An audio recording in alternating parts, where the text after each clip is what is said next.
Okay, let's get into this. We have been handed a stack of documents detailing what has to be one of the most intense early assignments ever given to an FBI trainee. Oh, absolutely. We're talking about Clarice Starling. And our sources, they just throw us right into the deep end here. Right. Two incredibly disturbing cases. First, the cold case murder of a man named Benjamin Raspail, and second, the terrifying and very active hunt for the serial killer they're calling Buffalo Bill. And you have to understand, this wasn't just some standard training exercise. This was a crisis. The Right. documents show you're going to get this rapid and honestly brutal insight into this blend of forensic science, aggressive And profiling. the bureaucracy. Exactly. The massive bureaucratic and really the personal costs of hunting these kinds of predators in the late 20th century. And the thing that cracks it all open, it comes from a really controversial source, Dr. Hannibal Lecter. specifically from the incarcerated, brilliant, and, deeply manipulative Dr. Hannibal Lecter. So that really sets our mission for this deep dive. We are going to dissect Starling's first conversations with Lecter. And these aren't just interviews, they're psychological battles. Where the price of information is trauma. Yes. And we're going to trace the clues he dangles, these little breadcrumbs that crack an 8-year-old cold case wide open. And then we'll reveal the specific, overlooked forensic details. Things like tailoring and entomology, these tiny threads that lead right to the killer's door, just as a new victim's clock is ticking down. This is a story about how highly specialized knowledge, often acquired through some really questionable ethical compromises, is used in the ultimate pressure cooker. So the environment Starling is stepping into, it's one of just institutional crisis. And it all starts with the man in charge, Section Chief Jack Crawford. Right, and the state of his behavioral science section. The sources paint this really disturbing picture of him when Starling sees him for the first time in a year. He's, to put it mildly, he's falling apart. Visually deteriorating. Yeah. You can just feel the stress coming off the page. The description of Crawford is so important here. He's thin, his shirt collar is too big, he has these dark puffs under his reddened eyes. You look neat but drab. Yes, as though he were molting. That word molting, it's such a powerful choice. It suggests he's shedding his professional skin because this crisis is just consuming him. And they were, what was the phrase, catching hell? Catching hell, the Buffalo Bill case was expanding, dumping victims in Nevada now, and the pressure was just immense. And what's so interesting is the personal backdrop to all of this. Starling is getting this critical assignment from a man who, he was a guest lecturer at UVA, a huge reason she came to the Bureau. But he'd completely ignored her. For 3 months at Quantico. It just sets up this immediate feeling of, professional distance. That relationship is absolutely crucial because Starling comes from people who, do not ask for favors or press for friendship. So she was confused by him, maybe a little hurt by the distance, but the second she sees him in this state, She's all in. she's all in, she re-engages, she recognizes he wanted to teach her, but only when the stakes were high enough. And this first interesting errand, as he calls it, it's so minimal. Just straight reporting. Right. Why so minimal, though? He just wanted to know how Lecter looked, how his cell looked, what he was doing, just local color. Well, the documents note it's because all the prior evaluations of Lecter were just wildly different, all over the map. So this wasn't about profiling Lecter. No, not at all. It was about getting a clean baseline observation from someone who hadn't been professionally, corrupted or manipulated by him yet. Because Lecter has a history with that. A serious history. He once pretended to cooperate with the hospital director, Chilton, in some tests, Right? only to turn around and publish a paper first, detailing what he learned about Chilton's own psychological flaws. It didn't just humiliate the man, it basically ended his career. Crawford wasn't going to risk a high-level agent. He sent in an observer. Lecter would probably just underestimate. But even getting to Lecter it's a gauntlet. It starts immediately with this hospital director, Chilton, who is just so unpleasant. Oh, he's awful. He's looking at his watch, his glasses are flashing, he's asking her if she's armed. So condescending. It's an attempt at sabotage before she even gets in the room. He rushes her, he won't let her leave her coat, and he tells her to give it to an inmate named Alan in the outer office. And that interaction with Alan is It's so unsettling, and it really sets the stage for the hostility of the whole place. It's an immediate test. This inmate, Alan, he's wiping ashtrays with his shirt, and he asks her these incredibly crude questions about defecation. Yeah, does it come out Lugoning? Yeah. It's a violation designed to break her focus. It is. It's a calculated environment of immediate, visceral hostility. It's all designed to get a reaction, to test her professionalism. And Chilton is just piling on, asking, "Where are all the office girls, Miss Starling?" He's trying to make her feel small, so she's already off balance when she finally meets Lecter. But the real masterclass, it begins the second she meets him.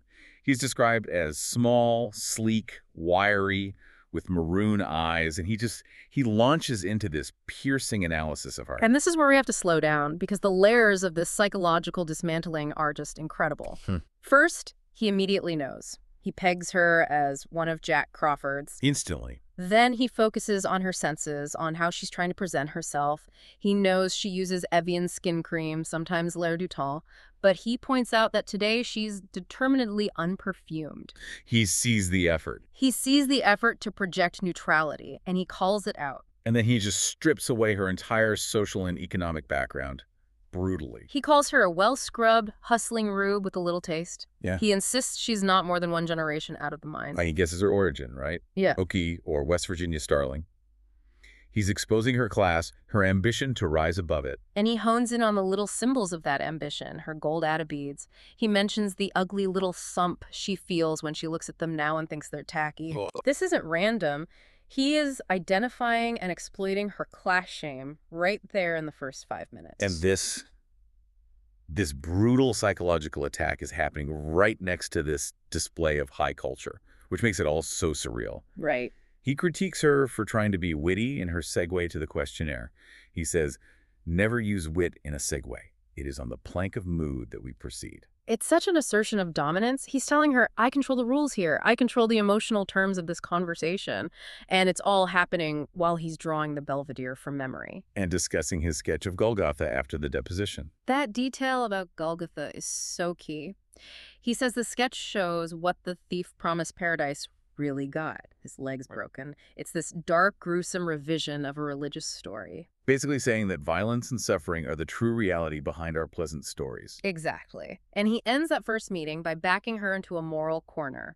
He demands she define him. Can she stand to say, I'm evil? And she can only say, I think you've been destructive. For me, it's the same thing. Which he just dismisses. Evil's just destructive. Then storms are evil, if it's that simple. He's attacking the very foundation of her FBI training, that whole behaviorist philosophy. You've given up good and evil for behaviorism, Officer Starling. You've got everybody in moral dignity pants. Nothing is ever anybody's fault. He's not just profiling her, he's vivisecting her entire worldview. So that first meeting, it's not an interview, it's an intellectual vivisection. It's all about establishing who holds the power. And Lecter clearly has his own agenda here. He pretty quickly steers her away from the Buffalo Bill case. Right, he suggests she touch up a few old cuts. Basically, a training exercise disguised as a favor. And this is the Benjamin Raspail case, an unsolved murder from 1975. Raspail was the first flutist for the Baltimore Philharmonic, but, and this is the key part. He was one of Dr. Lecter's former patients. Exactly. His body was found in a rural church, dressed in just a white tie and a tailcoat.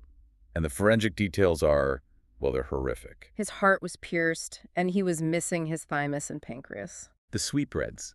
Starling recognizes that immediately. So the first lead Lecter gives her is about Raspail's first car. It's designed to keep her busy, send her on a wild goose chase. And for a trainee with no resources, it's a bureaucratic nightmare.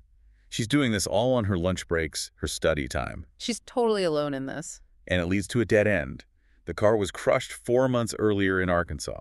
She writes down, shithouse mouse, dead end, some Valentine. And that dead end leads to that famous teaching moment from Crawford, the ASSUME acronym.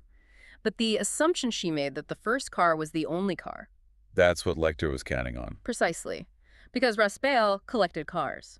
Which leads Starling to the executor of his will, a man named Everett Yao. The fact that he collected cars wasn't a criminal detail, it was a character detail. And it provided the perfect hiding place. And Starling, she decides to pounce on Yao, rather than give him time to think about destroying evidence that might embarrass his dead client. It shows her initiative. Which leads them to this storage unit. Split City Mini-Storage. And this is where the story really emphasizes that FBI work isn't just intellectual, it's physical. Oh, absolutely. She has to use de-icer and car oil just to get the padlocks open. And when the door jams, she has to use a bumper jack and a lug wrench to bend the metal door up so she can slide underneath. I mean, this is hard physical solo work. That physical grit is what gets the breakthrough. Not a computer, not a profile, just pure effort. And the whole scene is just dripping with dread before she even finds anything.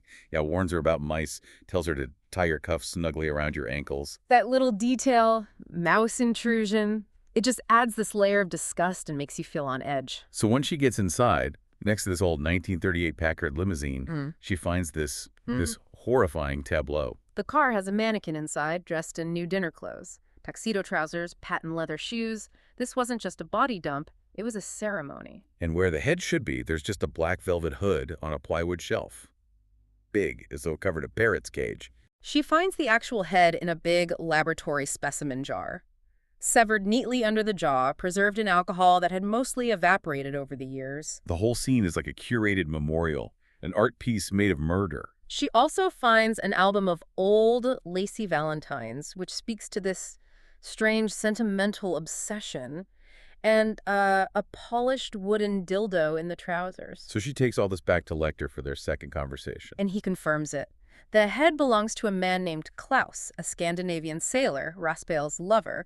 Lecter claims Raspail strangled him out of jealousy. But then, and this is the analytical key, right? This is the key. Lecter immediately offers a totally different theory based purely on the forensic evidence, not the story he just told. He suggests Klaus was a victim of erotic asphyxia. Why? Because the clean cut under the jaw was probably to remove a high ligature mark from hanging. So the story about jealousy and strangling. It's irrelevant. It's noise.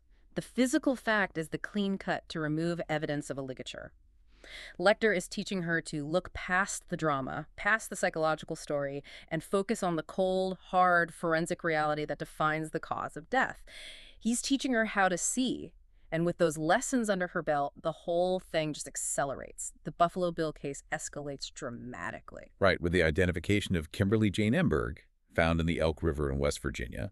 This confirms the urgency. The MO is consistent, but it's also evolving, which is terrifying. He'd previously abducted, killed, and partially flayed 5 women. And he dumps the bodies in running water downstream from an interstate. But the discovery of Emberg is a huge deal because it confirms a prediction Lecter had made. She was scalped, peeled to the skull, as the documents say. So Crawford takes Starling to West Virginia on the FBI plane, and she immediately starts doing this really impressive forensic analysis in the funeral home. And she has to. The local authorities are hostile. They resent the FBI being there. She has to prove her worth through observation, not just her credentials. So she does this quick profile of Emberg.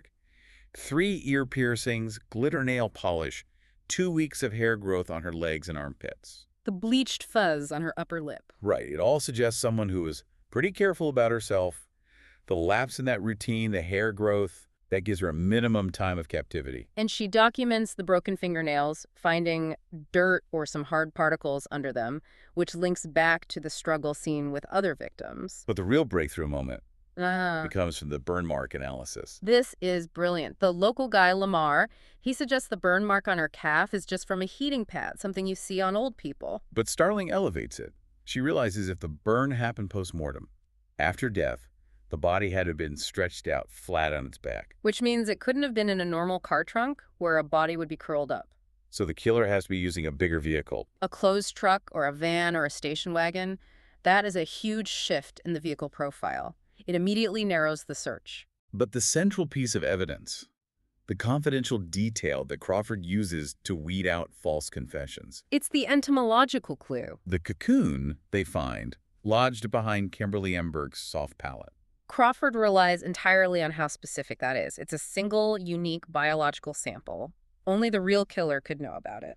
So he sends Starling on this after-hours classified trip to the Smithsonian to meet with these 2 entomology experts, Pilcher and Roden. The urgency is just off the charts. They identify the specimen as an obtect pupa, which is the pupal stage of a large insect. And an obtect pupa, for our listeners, that's where the wings and antennae are basically glued to the body in a hard shell. It narrows down the type of insect significantly. It's to figure out it's a noctuid, a night moth, but the final identification, which Pilcher reveals later, That's what sends shockwaves through the whole investigation. It's the death's head moth, Acherontia styx, a Malaysian subspecies. And why is that so critical? Because that specific moth is extremely rare in the US where the body was found. It's almost non-existent. So the analytical jump is, The killer had to be raising it, cultivating it. This isn't some random transient. This is a meticulous, stationary craftsman with a specialized, symbolic hobby. the moth with the skull pattern on its back. It connects his crimes making a skin suit directly to his obsessive motif. So you have this convergence, behavioral science from Lecter, field forensics from Starling's burn analysis, and now this deep entomological expertise. The whole investigation just shifted from chasing a ghost to hunting a very specific, contained enterprise. And right on cue, the case just explodes into a full-blown national crisis. All right, the confirmed abduction of Catherine Baker Martin. Daughter of Senator Ruth Martin. They find her slit blouse, which matches the MO. The timeline is terrifying. Emberg was only held for 3 days. Catherine Martin might have a week, tops. The pressure is just astronomical. Senator Martin goes on TV. She uses all her political weight to make this plea to the kidnapper, trying to humanize Catherine. This urgency is what forces Crawford to send Starling back to Lecter, but this time it's more desperate. And Lecter immediately delivers. He confirms the scalping prediction, which the FBI's official consultant, Dr. Alan Bloom, had just dismissed as tabloid nonsense. And then he offers his central theory. It's crude, but it's surgically precise. He wants a vest with tits on it. The motivation is transformation through acquisition. He's building a new identity out of his victims, and Lecter knows he holds all the cards now. He demands a more interesting offer from the senator. So Crawford and the FBI, they set up this controlled deal. Lecter gets offered privileges, things only a powerful senator could arrange for him, like a transfer out of the asylum. But the offer has a hard deadline. It ends if Catherine dies. But, and this is crucial, Starling learns that Senator Martin doesn't know the offer will end. So the FBI is maintaining maximum leverage, which puts Starling in this really tough moral spot. And this brings us to the quid pro quo, the famous emotional transaction. Lecter will trade his insights on the case for details of Starling's childhood trauma. He says, "We don't reckon time the same way, Clarice. This is all the time you'll ever have." He is demanding a piece of her soul in exchange for this profile. Why trauma, though? Why is that the currency he demands? Because Lecter sees her pain, that childhood terror, the screaming lambs, as the necessary price. It's the ultimate currency she has to pay to become a real FBI agent. She has to sacrifice her private self to gain this specialized knowledge. And what he gives her in return is absolute gold. He reveals that Buffalo Bill is not a real transsexual. Which is a huge detail. It immediately clears thousands of legitimate people from the search. He says Bill thinks he is, but he's been denied gender reassignment surgery at the major centers, like Johns Hopkins or Minnesota. And the rejection criteria. Yeah. That's the investigative key. Exactly. He was denied because of a criminal record, or he failed the personality inventories. He showed paranoid ideation or severe childhood disturbances associated with violence. So the search goes from this impossible nationwide dragnet to a very specific list of violent, rejected applicants. And to get that information, Starling has to pay. She details running away from the sheep ranch in Montana when she was 10 with the horse named Hannah. Because the ranch was feeding out slaughter horses, she was trying to save one. Right. And she tells him the horse died peacefully later at an orphanage. And Lecter is actually disappointed. He wanted raw trauma, not a resolution. So he pushes harder. He asks if her foster father abused her. He's just testing her boundaries, digging for that unprocessed pain. But her resilience in that moment, trading her personal history for professional gain, it's terrifying, but it works. She gets the profile. She's trading, just like Lecter said. But then the whole thing just gets cut off. That lifeline she built with Lecter is severed. Dr. Chilton. Dr. Chilton. He's furious that Lecter was negotiating behind his back, so he basically kidnaps Lecter in this show of bureaucratic force. Starling's access is gone right when Catherine Martin's time is running out. And Starling's reaction is just pure, focused rage. Her internal thought is, you've killed her, Dr. Chilton. You've killed her, Dr. Fuckface. But she immediately channels that frustration into disciplined action. She knows she's out of time for analysis. It's time to synthesize. She goes back to the case files, armed with Lecter's profile, but also remembering his warning. Coveting begins with what we see every day. And that makes her rethink the geography. If he's coveting, he must be operating near his first victim, Frederica Bimmel. She theorizes he lives near her in Belvedere, Ohio, and used the later body dumps to throw the police off, to deflect from his home base. It's a huge shift from looking at the remote disposal sites to the initial abduction zone. So she goes to the Bimmel home, interviews the parents, and she notes Frederica's profile, large, plain. She sees the Juno brand clothing for larger sizes, and she learns Frederica sewed professionally for a local alterations business. And that combination of details, the victim's size, her sewing skills, the location, that's what triggers the final breakthrough. She's staring into Frederica's closet, and all the pieces just click. She connects those triangular patches of missing skin from Kimberly Emberg's back.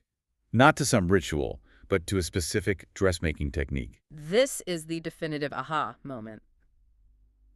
A dart, for anyone listening who doesn't sew, is a fold you sew into fabric, usually a V shape, to make a flat piece of cloth fit a three-dimensional body. And the insight is just staggering. He wasn't just removing skin randomly. He removed those triangles specifically to let out the waste of the final skin garment he was making. Her thought process is documented. They're darts. He took those triangles to make darts so he could let out her waist. Motherfucker can sew. Buffalo Bill's trained to seriously sew. The implication is massive. He's not just a butcher, he's a skilled seamster. A tailor, maybe a sailmaker. And he needed more material to make the suit fit him. Which connects perfectly to Frederica Bimmel. He targeted a larger woman to get enough material, and she was already connected to the sewing trade. The entire search just shifted from a psychological profile to a professional trade. She immediately gets on the phone with the behavioral science team. She tells them to look for tailors, drapers, even to look for a tailor's notch in his teeth from biting thread. And at that exact moment, everything converges. Johns Hopkins confirms Lecter's profile hit on a man named James Gum, also known as John Grant. Rejected for sex reassignment, history of violence, including killing his grandparents when he was 12. It's a perfect match. And then Customs connects the John Grant alias to a package of live moth pupa. The death's head moth pupa. Shipped from Suriname to a leather goods business in Calumet City, Illinois called Mr. Hyde. The sewing skills, the leather business, the moths, it's all him. So the hostage rescue team is deployed to Chicago, expecting an explosive entry. Everything is now focused on Calumet City. And while HRT is flying to Illinois, our sources give us this chilling look inside James Gum's world. He's obsessed with control, even his name. He insists on the pronunciation James, like name with a J. He's actively trying to transform his body with hormones, electrolysis, trying to soften his appearance. But the documents note he still has the physique of a man who would fight with his nails as well as his fists and feet. The inner violence is still there? And his basement is this meticulous horror show. Not a filthy den, but a craftsman's studio, an atelier. Right. Clean workrooms, aquariums for tanning solutions, forms and stretchers for his recent acquisitions. Human hides. His studio has bright, color-corrected lights, mannequins wearing leather Armani knockoffs. It shows his high-end aspirations. And his viewing habits tell you everything about his fractured emotional state. Newsreel footage of his mother in a 1948 beauty contest, and this loop of a woman he thinks is his mother going down a water slide naked. His crimes, his obsession with the female form, it's all tied back to this broken, unattainable maternal ideal. And while Gum is working, chaos is erupting in Memphis. Dr. Lecter executes this meticulously planned, devastating escape. He exploits the entire routine of the officers, Pembry and Boyle. He knows they focus on his damaged left hand, so he uses his right hand to hide and pass an improvised key made from a ballpoint pen. And he used the loud piano music to cover the sound. It was a perfect plan. And the escape itself is just surgical violence. He takes their guns, their knife. Officer Boyle is left with a head wound so bad it no longer resembled a face. Lecter was totally prepared. He turned one moment of lax security into a complete catastrophe. But he leaves one final, arrogant, cryptic clue for Crawford. A drawing in the toilet of his cell. It has the chemical formula for bilirubin. C33H36N406. The lab tells him it's the chief coloring agent in feces and bile, and the intellectual puzzle translates to a phonetic pun. Bilirubin, the fake name he gave Senator Martin for the killer. It's his ultimate sign-off. He not only proved his information was good, he showed his total intellectual contempt for them by using a molecular biology puzzle to make a low-brow joke. So back to Starling. While HRT is going to the wrong city. To Calumet City, right. Starling is still acting on her own, following her sewing lead. She ends up in Belvedere, Ohio, at Mrs. Lippman's old dress, which is now Gum's house. And she's talking to him, to Mr. Gordon, and then she sees it, crawling out of the back of his robe, about where his heart would be. A death's head moth. The convergence is total. The moth is the proof. And she knows instantly. He knows I'm FBI. I let him out of my sight, he'll kill her. So she asks to use his phone to get him to turn his back, to give her an opening to draw her weapon. But he runs down into the basement. Starling follows him into the pitch black after he cuts the power. And she's suddenly in total sensory deprivation. Flash blind, ears ringing, deafened by the blast of the guns, after Gum, who's wearing infrared goggles, opens fire on her from the dark. Gum thinks he has the advantage. He cocks his python pistol, that distinct snick-snick sound. He's sure he's won. But this is where her training just takes over. She relies on pure, ingrained physical motor memory in the dark. She performs a perfect emergency reload. The source material is so precise here. Dump the empties, tip it, feel to see they're all out, in with the speed loader, feel it, tip it down, twist, drop it, close the cylinder. It's muscle memory over sensory reality. She fires 4 shots, aiming at the sound of his attack, and neutralizes him. High-tech obsession lost to fundamental, rigorous training. And while all this is happening, Catherine Martin is fighting for her own life down in the well in the oubliette. She is resourceful. She uses a chicken bone to trap Gum's poodle, Precious, trying to bargain for a phone. She's last heard yelling, "You shoot, motherfucker! You better kill me quick or I'll break her fucking neck." She never gave up. So Starling is safe, though she's severely shaken. Gum is dead. And Catherine Martin is rescued. She's suffering from shock and dehydration, but she's alive. But the cost of this success is immense, and it's immediate. Crawford is told to take compassionate leave. His wife, Bella, had died peacefully the night before while he was consumed by the case. The ultimate professional victory came at this tragic personal price for the man who started it all. And before the dust can even settle, the bureaucracy moves in. Krendler, from the Justice Department, he immediately tries to get Starling suspended or recycled. He wants her ID card back, wants her sent straight back to Quantico. And Krendler's is explicit about why. He sees her as a political tool. He says Crawford uses her as a news scoop for budget hearings, handing out these inside scoops on Lecter to congressmen who eat it up. So the successful rescue, Gum's death. None of that matters to him. She's a political liability. And she's only safe because of Crawford's lingering influence and the support of her firearms instructor, John Brigham. Brigham calls Krendler's move a chicken shit backshot. He vouches for her, saying her actions in that basement proved her training, and he promises to coach her to beat the hearing. So she secures her future at the academy. Her risk pays off professionally. But the one huge loose thread, the mystery that endures, is Dr. Lecter. He's free. He hijacked an ambulance, killed the crew in Memphis, and he's immediately placed at the top of the FBI's most wanted list. And his last words to Starling, Aw. they just hang there. They tie her professional success permanently to her personal trauma. Will you let me know if ever the lamb stops screaming? The whole case is just this essential paradox, isn't it?